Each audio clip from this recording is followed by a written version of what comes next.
No McKinnon, no Makar, a rough first half of the game. That is what we call finding a way to win. These are the type of wins the Avs have been missing this year, and all of a sudden, here it is. Tactical nuke incoming! Avs win over the Anaheim Ducks 3-2 in overtime. Oh my goodness gracious! Wasn't in time! Score! Justice is served!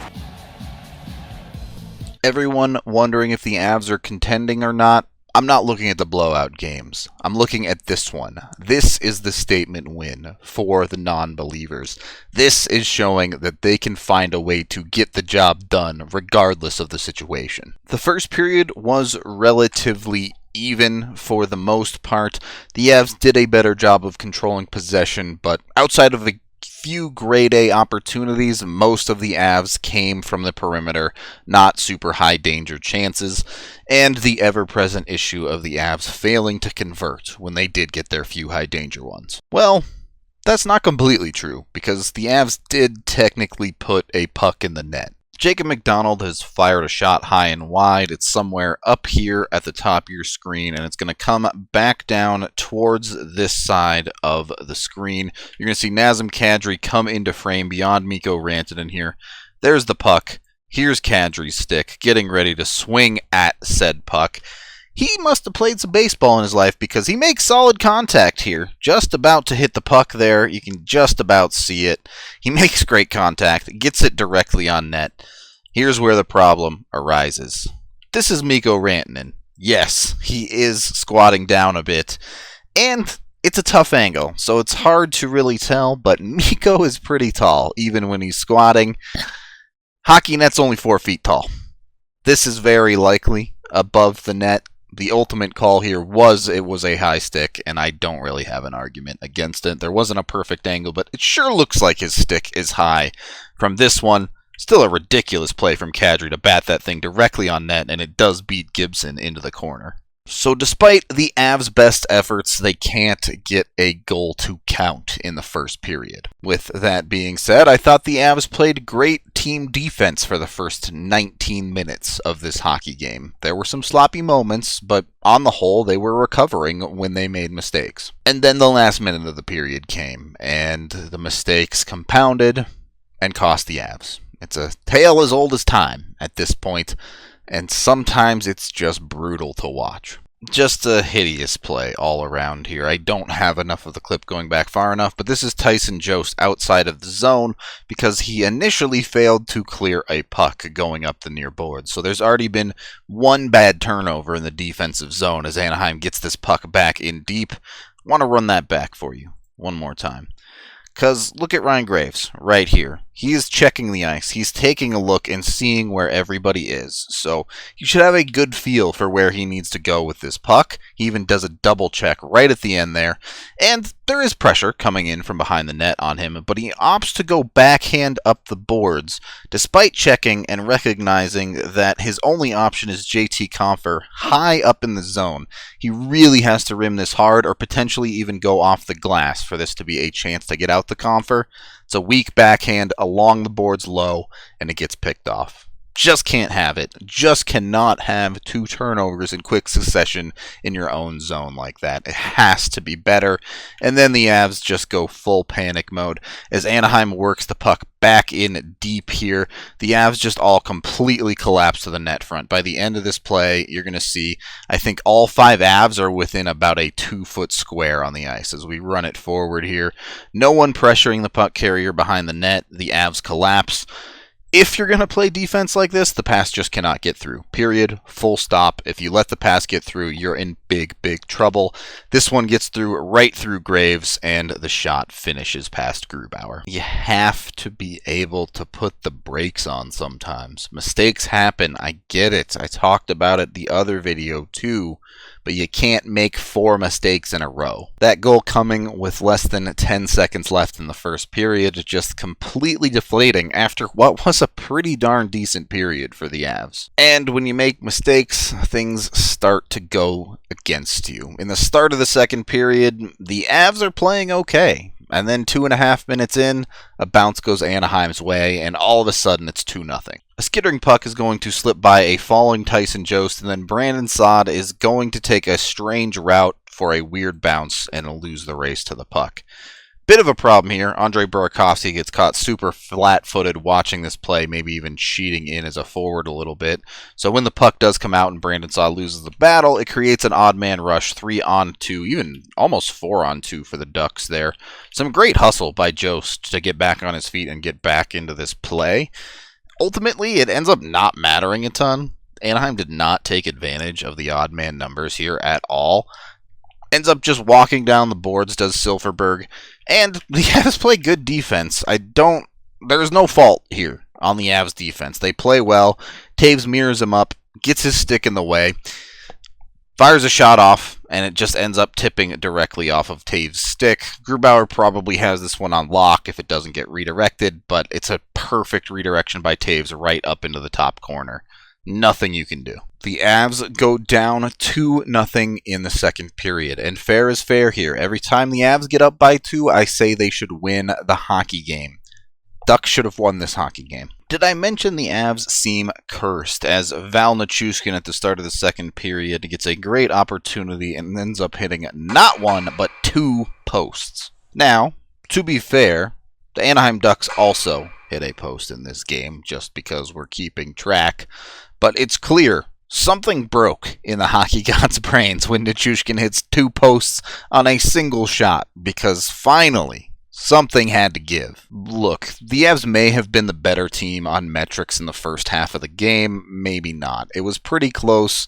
They controlled possession but weren't getting a ton of quality. So call it what you want there, go by your eye test, that's fine.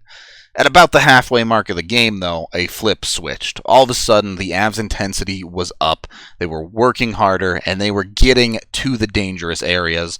They started pouring it on Anaheim, and the momentum of the game switched significantly. It wasn't particularly pretty, but you knew Nuke had to get one eventually. His numbers were just way too out of sorts. And he did tonight. Saad's going to miss a shot wide. Not great, but this is the hard work I'm talking about. JT Compher going to win the race to this puck to keep a play alive at the end of the power play. Just barely able to get a poke on this one. It keeps going. A nice keep by Saad as well, who finds Donskoy in the middle of the ice. Power play technically expired, but it's still a 5-on-4 situation here. Donskoy finds room to walk into. Great adjustment by Nuke to recognize Donskoy coming down his side to move to the front of the net.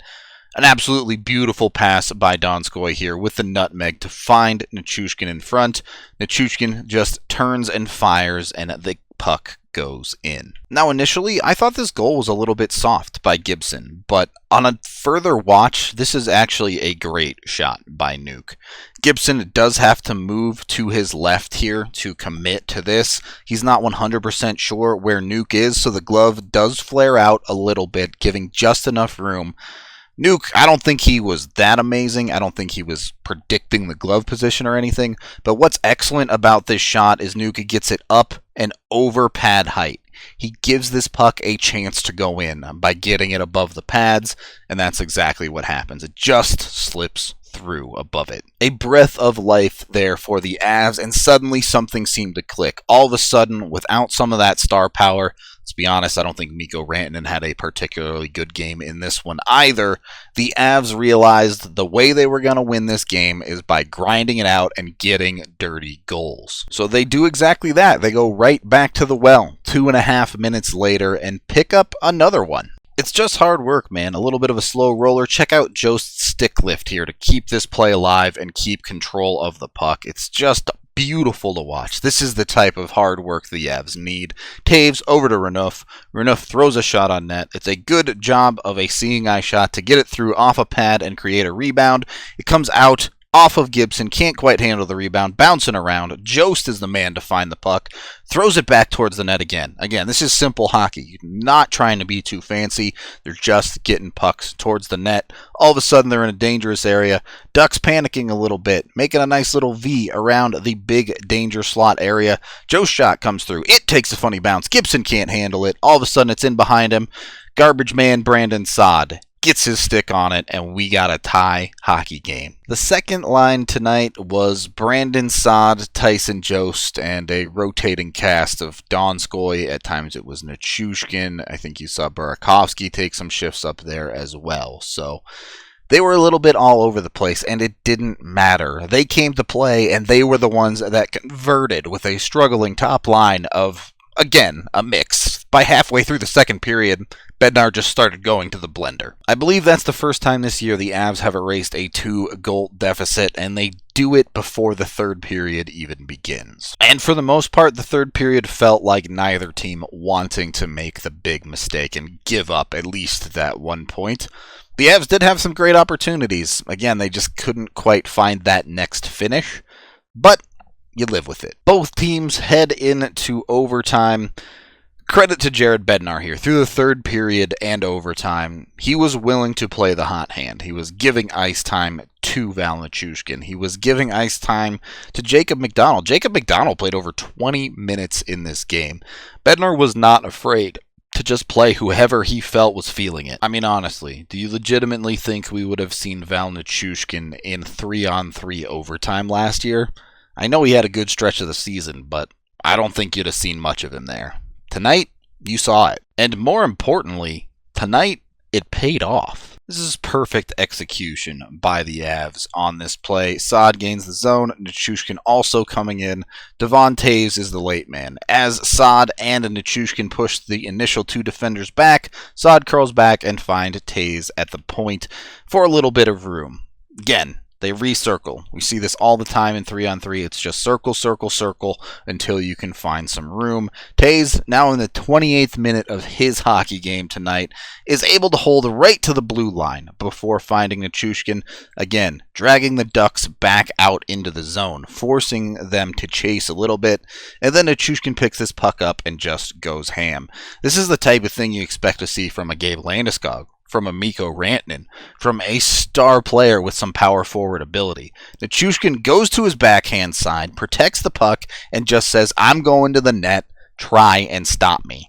Spoiler alert, the Ducks cannot do it. He gets to the net front, cuts the puck across Gibson, and just tucks it in past him. Little bit of justice for the 2 posts he hit on a single shot. Val Nichushkin is the hero the Avalanche need. That's the step up. That is what good teams do. It's not going to happen every night. In fact, to come back from 2 goals, it's not going to happen that often, particularly without your best players, but it is going to happen occasionally. And the Avs get it in a big-time game, a big-time way, in a crucial part of the season. The Avs offense is now nuclear-powered, and they have to be feeling good. The bad news is McKinnon likely to miss at least a couple more games. Same goes for Makar. Byram Calvert still question marks as well. So this is their lineup right now. They just proved they can win. Maybe next time make it a little bit easier on themselves. We'll end it with a fun little clip here. Comtois just sprayed Grubauer. Renouf didn't like it, kind of shoved him off to the side of the net. For some reason, Ryan Getzlaf comes in to defend his boy. This is Dan Renouf playing his 5th NHL game. This is Ryan Getzlaf playing his 1075th NHL game, and Renouf is just having the time of his life, laughing with Getzlaf. He's like, oh yeah? Yeah? Yeah, you want a piece of me? Yeah? Come on, yeah, let's go. That is the end of this game video review. Thank you for watching. Be sure to check out all our other content, whether it be our post-game podcast right here on YouTube or our post-game coverage on thednvr.com. I am Rudo, and we're going nuclear, baby.